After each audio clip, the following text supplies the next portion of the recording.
Hey y'all, it's Sheila. We're back on that rheumatoid kick again today. I swear I'm trying to finish this up, y'all. I was asked about the difference between arthritis and rheumatoid. The best way I know to explain this is my husband has arthritis in his knee because he injured it. I have rheumatoid arthritis throughout my body. You can have an injury to an area of your body and then later develop arthritis in that area. Yeah. Rheumatoid arthritis is just more spread out, and it's a condition. It's something going on with the cells in your body. That's the simplest way I know to explain it. Today we're talking about IV infusions and diet. I'm not spending a lot of time on diet, y'all, because that's, individual. I tried so many different things, and when I went to different websites to search out diets for rheumatoid, oh, it's so varied. I've said that before. Rheumatoid is one of those things, and rheumatoid encompasses fibromyalgia, lupus, osteo, Raynaud, Sjogren's, on and on and on and on, over 100 things. Psoriatic arthritis, it's all in there. I tried so many things. I tried paleo. I've heard people say, oh, paleo cured my rheumatoid. If it did, great. It didn't cure mine. I've tried this diet and that diet and no protein and high protein, and none of those diets work for me. If y'all try something and it works for you, I think it's wonderful. It's kind of like this tart shape tape. Some of us love it and some of us don't, because not every one thing works for everybody. So there's no diet I can tell you about, because all the ones I tried didn't work for me. That's all I know about diet and autoimmune. They didn't work for me. Some of those old wives' tales didn't work for me either. That's in another video long ago. One of the first couple I did. IV infusions, they're very scary. They're very scary. But if you're going to have an IV infusion, you need to be your best healthcare advocate. You, me. My beloved rheumatologist, I love that man. I do. I love him. I don't see him anymore. And in a couple weeks, I have an appointment with a new rheumatologist. Why don't I see my beloved rheumatologist? He's beloved to a lot of people. When you go to see him, and I don't have a day-to-day schedule. I mean, I can make my day-to-day schedule, but people that work can't go up there and sit and wait 5 hours to see that man. There's people from other states there. Yeah. He's good. He's very good. And then his beloved nurse, Emily. Emily could get anybody in one stick. I've been in that IV room hundreds of times. I've spent a lot of hours in those IV recliners. And Emily was a pro at the one-stick IV. But this new girl he's had for a couple years, she's a sweetheart, but she's just not gifted in that area. The last 7 or 8 IVs she did on me, the least amount of sticks was 5. And I'm going, this one or this one. You need this one or this one. She's no, this one or this one or this one looks better. One day she stuck me 12 times. I'm just not up for all that. So yeah, he's losing patience because he's gotten so popular, and I just can't handle getting stuck that many times.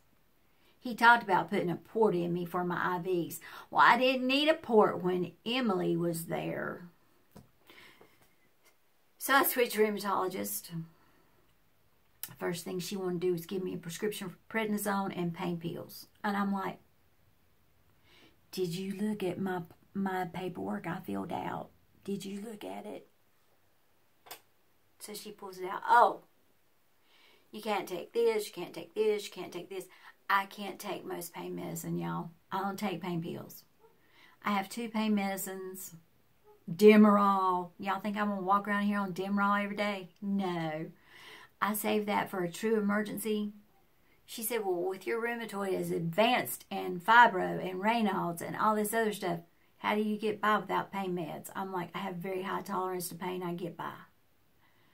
I do things, meditation, yoga, warm bath. I get by. So she schedules me for my IV, and I'm excited, I'm going to get some relief. And then she canceled it because she didn't have a nurse. And then she scheduled me again. Then she canceled it because she didn't have a nurse. And then she got a nurse and she called me. And I walk in for my IV and they set me up in their IV room. And sweet little nurse comes up and introduces myself. And I'm like, oh, yeah, we're chit-chatting. Well, this particular IV I was starting on, my weight determined the amount I got. And it took her 30 minutes to figure that out. That was a red flag. And I'm like, oh, where did you come from? I came from the NICU. I'm used to working on premature babies.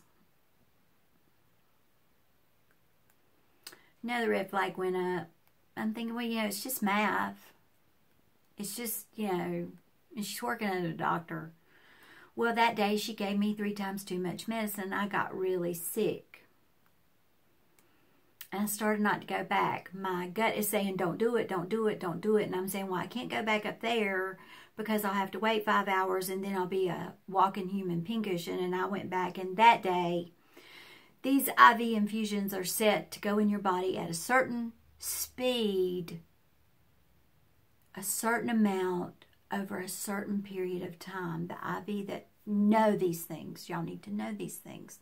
If you're getting infusions, you need to study and know these things. I'm not saying this to scare y'all.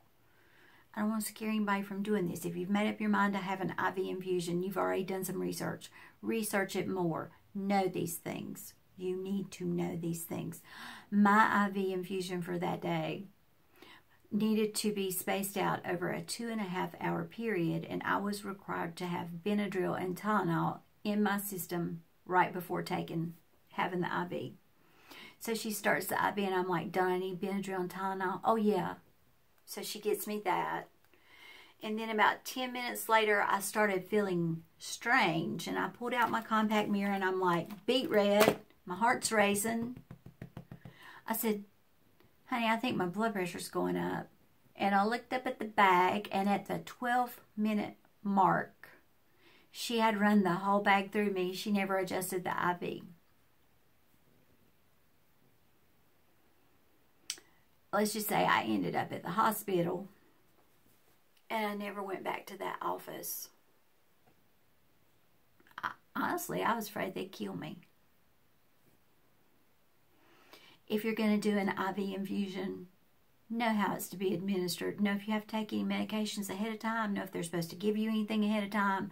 And know how long that IV is supposed to take. Those IVs go into your system at a specific rate for a reason. I hate talking about this because I don't want to scare anybody, but this is important, y'all. It is important. It's very important. Other thing is,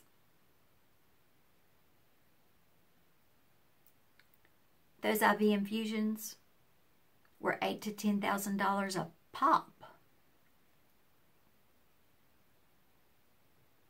They're very expensive, and that's a struggle for a lot of people. Either their insurance leaves them with a big copay. I've told y'all before, I've been fortunate. I have very good insurance. And now if you have Medicare, now's the time to be looking into some of that, because I've just recently found supplement plans that do cover some of these. I don't have Medicare. I'm on regular health insurance. But yeah, I'm certainly not trying to scare y'all, but these are things you need to know. And I hope we're through talking about rheumatoid now for a while. I think it's kind of a depressing topic, but that's about all I've got to say about rheumatoid. Yeah. Y'all have a great day. Make it a great day. And we're going to start talking about some happier topics now. I'll see y'all later. Bye.